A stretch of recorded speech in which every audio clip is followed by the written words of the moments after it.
నమస్తే, welcome to our channel. ఇప్పుడు Gorantla Madhav number వచ్చింది. ఏంటంటే 5న విచారణకు రండి. గోరంట్ల మాధవ్కు బెజవాడ పోలీసులు నోటీసులు. పోస్కో కేసులో బాధితుల పేర్లు వెల్లడించారంటూ గత ఏడాది వాసిరెడ్డి పద్మ ఫిర్యాదు. మాజీ వైఎస్ఆర్సీపీ నాయకురాలైనటువంటి వాసిరెడ్డి పద్మ బెజవాడలో గోరంట్ల మాధవ్ మీద కేసు పెట్టింది. ఆ కేసు ఏంటంటే పోస్కో కేసులో బాధితుల పేర్లు వెల్లడించకూడదని ఒక రూల్ ఉంది. కానీ సిఐగా పనిచేసినటువంటి ఈయనకు సెక్షన్ల మీద కూడా అవగాహన లేకుండా ఆ బాధితురాలు పేరును ప్రెస్లో చెప్పడంతో వాసిరెడ్డి పద్మ కేసు వేయడం జరిగింది.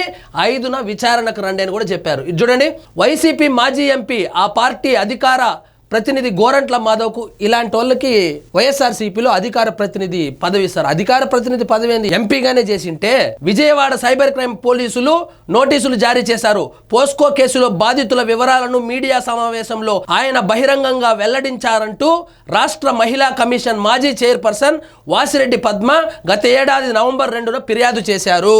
పోస్కోలోనే కాదు, లేడీస్కు సంబంధించి, అది కూడా చిన్న పిల్లలకు సంబంధించి ఏదైనా జరగరానిది జరిగినప్పుడు వాళ్ళ పేర్లు ప్రస్తావించకూడదు. ఉదాహరణకు ఢిల్లీలో అప్పట్లో రేప్ కేసులో చనిపోయినటువంటి ఆ బాధితురాలకి నిర్భయ అని ఒక పేరు పెట్టారే కానీ ఆమె అసలు పేరైతే వెల్లడించలేదు. కానీ ఈ సిఐగా పనిచేసినా కూడా కనీసం సెక్షన్ల మీద అవగాహన లేని ఈ గోరంట్ల మాధవ్ ఆమె పేరు చెప్పారని, ఆ చిన్నపిల్ల పేరు చెప్పాడని వాసిరెడ్డి పద్మ కేసు వేయడం జరిగింది. దాని మీద ఆయనకి నిన్న నోటీసులు ఇచ్చారు. 5వ తారీఖు విచారణకు రమ్మన్నారు. విచారణకు రమ్మంటే టీవీ5 రిపోర్టరు, ఏం సార్ మీరు సిఐగా పనిచేసినారు కదా, కనీసం సెక్షన్ల మీద మీకు అవగాహన లేకపోతే ఎలా సార్, బాధితురాలి పేరు చెప్పకూడదు కదా సార్ అంటే ఆయన కొట్టబోయాడు. ఆ విజువల్స్ చూపిస్తాను చూడండి. అక్కడ టీవీ5 ప్రతినిధి జర్నలిస్టు, మీకు సెక్షన్ల మీద మినిమం నాలెడ్జ్ కూడా లేదా సార్ అని అడుగుతున్నాడు. ఆయన ఎట్లా కొట్టబోతాడు చూడండి.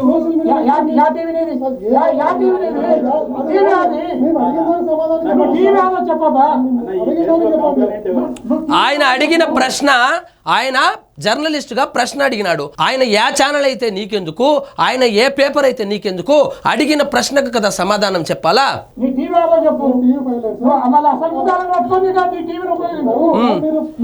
టీవీ అసలు నిందితులను పట్టుకునేదానికి టీవీ ఛానల్లో పట్టుకోవాలంట. మరి పోలీసులు ఏం చేస్తారు? పోలీసుగా పని కూడా చేసావు కదా, నిందితులను పట్టుకునే బాధ్యత ఎవరిది? కనీసం ఇంకిత జ్ఞానం కూడా లేకుండా ఆయన మీద కొట్టేకపోతున్నాడు.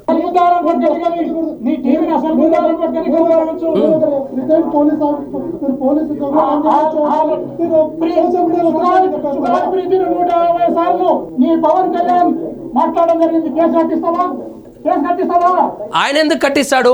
ఒకవేళ సుగాలి ప్రీతి పేరు పలకడం తప్పైతే నువ్వెళ్ళి పెట్టు కేసు. నీకు ఇబ్బందిగా ఉంటే నువ్వెళ్ళి పెట్టు కేసు. రిపోర్టర్కి ఏం సంబంధం కేసులు పెట్టేదానికి?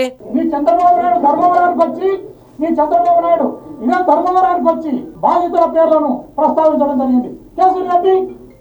అప్పుడు మీరే కదా అధికారంలో ఉన్నారు. మరి కేసు పెట్టి చంద్రబాబు నాయుడు గారిని అరెస్ట్ చేసిండొచ్చు కదా. ఆయన అడిగితే ఆయన ఏం చెప్తాడు? అనేక మంది పేర్లను ప్రస్తావించడం జరిగింది. నీ టీవీ5 మీద కేసు కట్టండి. నీ బాధ్యతాయుతమైన పోలీస్ ఆఫీసర్గా పనిచేసింటే సెక్షన్లు కూడా తెలియకుండా, బాధితుల పేర్లు చెప్పకూడదని ఇంకిత జ్ఞానం కూడా లేకుండా మళ్ళీ ఈయన బాధ్యతాయుతమైన పోలీస్ ఆఫీసర్గా చేసినాడంట. అయ్యో అయ్యో అయ్యో, నువ్వు చూపించబాగరా నాయన. ఆల్రెడీ ఉగాది రోజు చూపించినావు కదా ఇంత పెద్దది, దానికే జడ్చుకున్నావు. మరొకసారి చూపిస్తా అంటా ఉన్నాడు. చూపించద్దురా నాయన, నువ్వు ఏంది చూపిస్తావో మళ్ళా సెల్ ఫోన్లో ఉండే దరిద్రం మాకు చూపించద్దు. నువ్వు చూపించద్దురా నాయన, నీకు దండం పెడతా.